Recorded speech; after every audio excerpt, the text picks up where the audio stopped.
हिंगोलीमध्ये लोकसभेचं मतदान होणार आहे आणि प्रचाराचा आजचा शेवटचा दिवस आहे।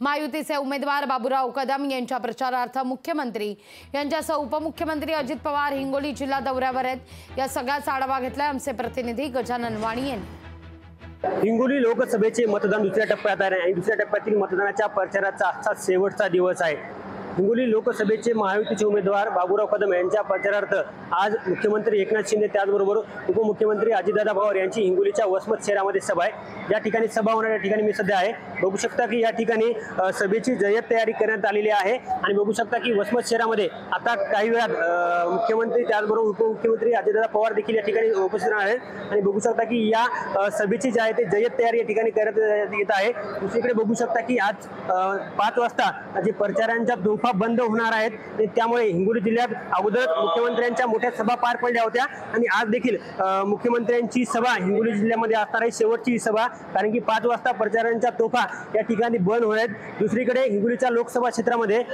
किनवटमध्ये आज महाविकास आघाडीची उद्धव ठाकरे यांची सभा आहे आणि दुसरीकडे आज हिंगोलीच्या जे वसमतमध्ये महायुतीचे उमेदवार बाबूराव कदम यांच्या प्रचारार्थ मुख्यमंत्र्यांची सभा असणार आहे। त्यामुळे आता मुख्यमंत्री या सभेतून महाविकास आघाडीवरती काय टीका करणार हे पाहणं महत्त्वाचं ठरणार आहे। कॅमेरामन राजेश सोबत गजानन वाणी, लोकशाही मराठी, हिंगोली। लोकशाही मराठी ऐका, पहा, जागरूक रहा।